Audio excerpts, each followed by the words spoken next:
안녕하십니까. 오늘은 주제가 음과 양, 음양이 되겠습니다. 많은 분들이 궁금하게 생각하는 것은 남자는 양이고 여자는 음이니까 강한 양이 앞에 가서 양음악이라고 돼야 되는데 왜 이게 음양학이냐, 이게 굉장히 궁금하게 생각하는 분들이 많습니다. 바로 말하면 우리가 기라고 하는 에너지는 바로 음기를 가지고 기라고 하는 겁니다. 양기라고 하는 것은 그 음기를 소모하고 낭비하는 것. 이를테면 음은 에너지의 기의 원천이 되는 것이고 양은 그 기를 써먹는 것에 불과하는 겁니다. 그래서 영음이라고 하는 것은 에너지를 저장하고 양이라고 하는 건 기를 낭비하고 발산하는 겁니다. 그래서 여자는 에너지를 음이기 때문에 수집하고 저장하고 비축하는 그런 기운작용을 하게 되고, 남자는 에너지를 발산하고 낭비하는 성질을 가지고 있습니다. 그래서 젊어서는 여자가 약하지만은 인생을 살면서 여자는 점점 에너지를 저장을 하기 때문에 할머니가 되면 여자는 강해집니다. 남자는 양이 돼서 젊어서 에너지를 낭비하고 발산을 하고 소모를 많이 했기 때문에 나이가 들으면 할아버지가 되면 약해지는 겁니다. 그래서 할머니가 되면 독해지고 할아버지가 되면 약해지는 겁니다. 그래서 젊어서 부부싸움을 할 때 남편이 소리 꽥끼면 여자가 발발 떨다가도 50이 넘고 60이 돼서 할아버지가 소리 꽥끼면 대드는 겁니다. 말하자면 이런 그 에너지의 기를 여자는 음기는 저축하는 성질을 가지고 있어요. 그러니까 우리가 잠을 잔다고 하는 것은 바로 에너지를 저장을 하는 겁니다. 그래서 잠을 자는 것은 산소 공급이요, 수분 공급이요, 에너지 공급입니다. 그럴 때 우리가 이 디지털 시대 속에서 우리가 하루에 과소비, 낭비, 스트레스, 과로, 또 감정적 저항심, 욕구불만 이런 것들을 모든 것을 해소시키는 것은 에너지의 축적을 통해서 가능한 겁니다. 그렇기 때문에 잠을 잘 자야 되는 거예요.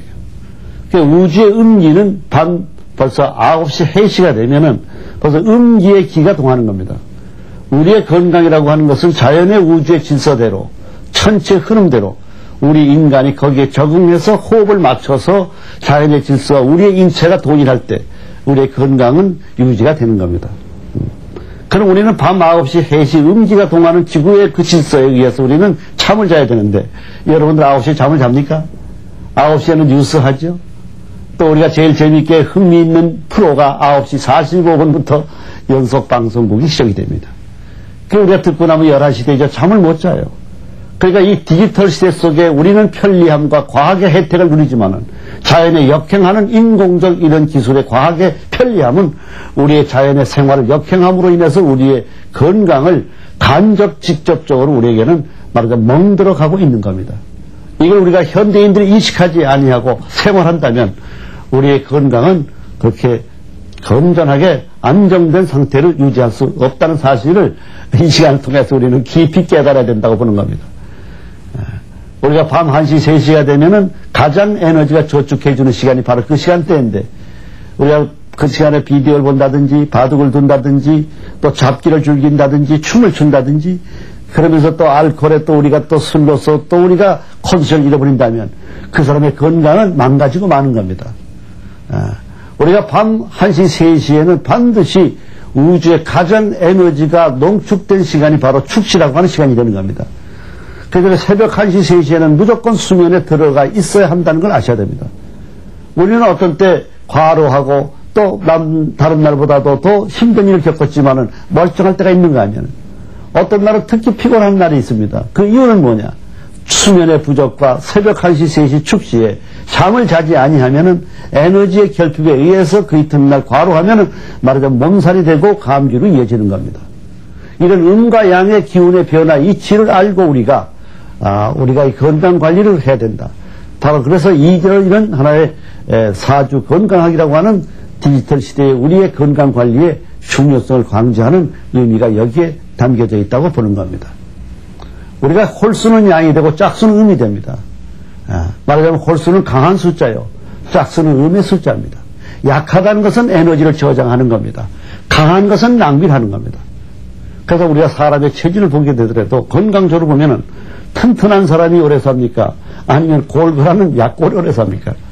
튼튼한 사람은 건강하기 때문에 에너지 발산과 낭비가 심합니다. 약골은 아무래도 약하니까 신체적 허약 때문에 에너지의 낭비와 소모가 적다고 보는 겁니다. 이런 우리가 음과 양의 이치를 잘 아는 것이 건강관리와 생활의 지혜요. 그리고 분석과 통찰력에 의한 자질을 알고 상대를 아는 근본의 원리가 바로 이러한 이치에 담겨져 있다고 보는 겁니다. 짝수 홀수의 개념도 우리가 잘 알아야 됩니다. 우리가 나이에도 13579라고 하는 홀수의 나이가 있고 24680이라고 하는 짝수가 나이가 있어요. 여자는 생리적 신체적 변화가 짝수 나이로 바뀌게 돼 있습니다.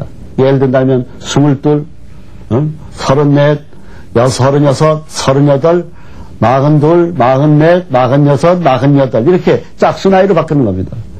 남자는 41, 43, 45, 47, 49 그래서 49수를 조심하라고 하는 원리가 여기에서 나와 있는 것이고 여자를 가지고 49수에 조심하라고 하는 얘기는 틀린 얘기가 되는 겁니다. 여자는 48살을 조심해야만 하는 겁니다. 이와 같이 우리의 모든 에너지의 기는 자연의 순차적인 음과 양이 바뀌듯이 여자와 남자의 이런 주기율 자체가 바뀌고 변하는 것이 바로 역학이라고 하는 의미가 되는 겁니다. 우리 신체적인 조건을 보게 되더라도 이 중간은 전부 중추신경이 됩니다. 왼쪽과 오른쪽은 플러스 전자, 마이너스 전자, 양과 음, 동맥과 정맥, 양기와 음기에 서로 교차하는 지점이 좌우가 서로 순환하고 바뀌고 있는 겁니다. 양기라고 하는 것은 위에서 밑으로 내려가는 기운의 성질을 가지고 있고 음기라고 하는 것은 아래에서 위로 올라가는 성질을 가지고 있습니다. 얼굴의 관상에 있어서도 음과 양해를 비례합니다.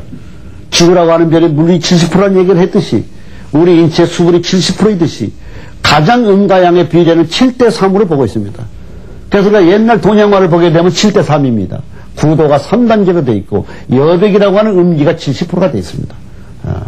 그래서 모든 것이 하나의 이 7대3이라고 하는 하나의 이런 기운의 음양의 이치를 봤을 때 얼굴 관상을 봐서 뼈가 30%고 살이 70% 그러면 음과 양이 균형이 잘 맞는다고 보는 겁니다. 그래서 홀 숫자에도 음과 양이 있고 그리고 발음과 이름에도 음과 양이 있습니다. 가라든지 나라타다라든지 이런 기역, 니은, 디귿 이런 발음은 양에 속하는 발음입니다. 그런 발음의 이름을 갖게 되는 사람은 청각에 의해서 자기 자신이 그런 이름을 부르면서 자기도 모르게 발상, 소모, 낭비, 활력, 적극성, 진취적, 도전성, 말하자면 과격성 이런 성향으로 가게 되어 있습니다. 그래서 장명을 할 때 이름을 짓는 이유는 팔자를 보고 음과 양의 그 사람의 체질과 성향을 봐서 음이 많은 사람에게는 이런 기억이라든지 니은이라든지 리을이라든지 디이라든지 이런 양에 속하는 발음을 넣어줘서 소극적 사람이 좀 적극적으로 그 음과 양의 균형을 잡아주는 그런 방법이 바로 장명 이치가 되는 겁니다. 또 양이 많은 사람은 치밀성과 조심성이 부족하기 때문에 시읒이라든지 치읒이라든지 사자, 차라고 하는 이런 발음을 넣어줌으로 인해서 말하자면 그 사람이 좀 더 치밀하고 조심성을 지니는 음과 양의 균형을 잡아주는 겁니다. 원래 나폴레옹이라고 하는 사람도 원래 이름이 나폴레옹이 아니었어요. 나폴리였습니다. 끝에가 쳐져 있었어요. 그런데 어느 장명가가 나폴레옹이라고 하는 끝에 올라가는 길을 세워주는 그 발음을 말하자면 넣어줌으로 인해서 불가능이 어디 있다, 없다, 하면 된다 이런 하나의 신념의 기운작용으로 인해서 영웅이 됐다고 하는 그런 예화도 나오는 이유가 바로 여기에 있는 겁니다. 그래서 우리는 이 음과 양의 개념의 성질을 잘 알고 우리는 외형적으로만 나타난 것만 가지고 판단하지 말고 그 내면의 세계를 들여다보는 우리가 음과 양에 대한 올바른 이치의 해석이 중요하다 이렇게 보는 겁니다. 우리가 디지털 시대 속에서 살아가면서 우리는 시시각각 현지하고 나타나고 현재 보이는 것만 가지고 판단하는 이 시기 때문에 우리는 오판을 하고 경쟁자가 퍼뜨린 유언교에 빠지는 경우가 많이 있습니다. 옛날에 춘추 전국시대에 초나라 장왕이라고 하는 영웅호월이 있었습니다. 장왕이라고 하는 나라의 장왕이 이웃나라에 간첩을 보냈습니다. 그 간첩을 보내가지고 공격하기 전에 그 제 나라에 여러 가지 현상을 파악해오라고 정보 수집을 해오라고 보냈는데 다녀와서 대뜸 하는 말이 뭐냐면 지금은 공격할 때가 아닙니다라고 얘기하는 거였어요. 그게 왜 그러냐? 자기가 제 나라에 가보니까 창고마다 군량미가 가득 차고 성적이 높고 유비무환이 돼 있으니까 절대로 공격 불가합니다 하고 얘기하는 거였어요. 그 얘기를 듣더니 장왕은 대뜸 하는 소리가 무슨 소리냐? 지금이 공격할 때다라고 얘기하는 거였습니다. 그 첩자가 얘기하는 즉 의아하게 생각하고 저는 다녀온 사람이고 현실성 있게 현장을 답상한 사람인데 폐하께서는 어떻게 저와 반대되는 의견을 그렇게 갖고 계십니까? 얘기했더니 장왕의 하시는 말씀이 창고마다 군량미가 가득 차다고 하는 것은 백성들한테 세금을 많이 뜯어냈어.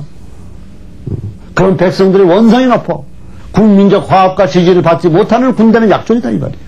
성벽이 높다는 것은 백성들에게 노동을 많이 시켰어. 그런 약존이다 이 말이에요.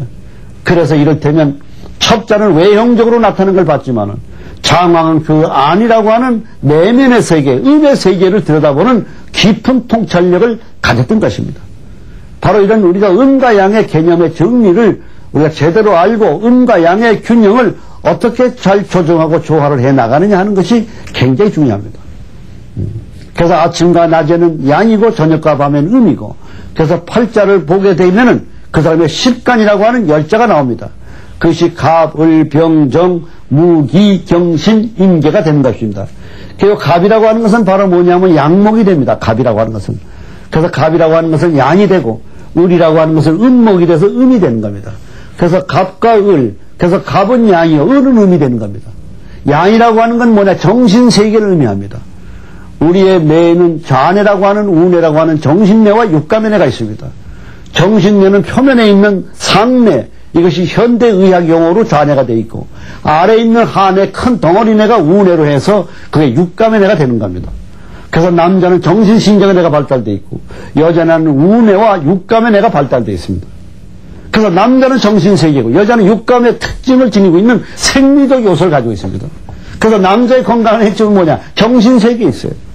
그래서 희망이라든지 꿈이라든지 적당한 스트레스를 받는다든지 자기 비즈니스의 세계에서 어떤 성취욕을 느낀다든지 어떤 희열을 느낀다든지 이런 정신적 승부욕에서 말하자면 남자는 하나의 건강을 유지할 수가 있는 겁니다. 그래서 우리가 정년퇴직이 돼서도 나이가 들어서도 스트레스 받으면서 자기 일을 가지고 노동을 하는 사람이 장수라는 것이고, 아무 어떤 신경 쓰는 일이 없이 자기의 비즈니스가 없고 자기 하는 일이 없으면 건강이 나빠지는 겁니다.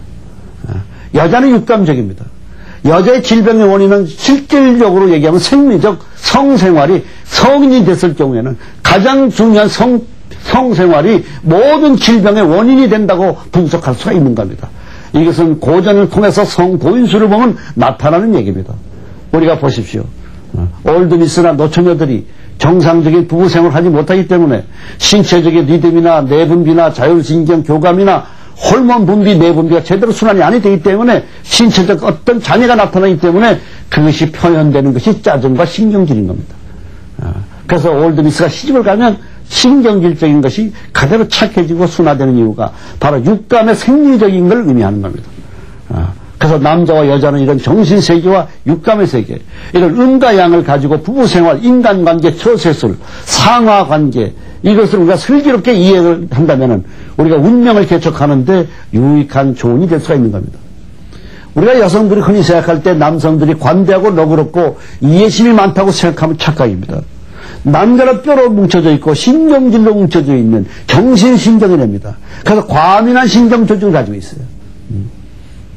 그래서 아내는 남편과 부부생활할 때 남편은 예민한 신경성이 있다는 사실을 인식하고, 어느 정도로 예민하냐? 출근할 때 남편의 뒤통수를 대고 아내가 꼴통같이 턱명스럽게 칼날 같은 소리로 꼴들이기 싫어요. 싹 꺼져버려 하고 그냥 날카로운 예민한 소리를 해보세요. 남자는 하루 종일 스트레스 받게 돼 있습니다. 그것이 정신적으로 나쁜 하나의 에너지를 주고 파장을 일으키고 마는 겁니다. 그래서 항상 부드럽고 유연하고 친절하고 신경을 안정되고 편안하게 해줄 수 있는 그런 자세가 부부생활에 있어서의 핵심이 된다고 보는 겁니다. 또 남자 역시 마찬가지. 부부생활을 통해서 우리는 아내의 어떤 감성이라든지 아내의 기분이라든지 아내의 감정이라든지 아내의 생리적 욕구를 충족시켜주기 위해서 자기 나름대로 최선을 다하고 관심을 갖고 세심한 데까지 신경을 써주는 것이 하나의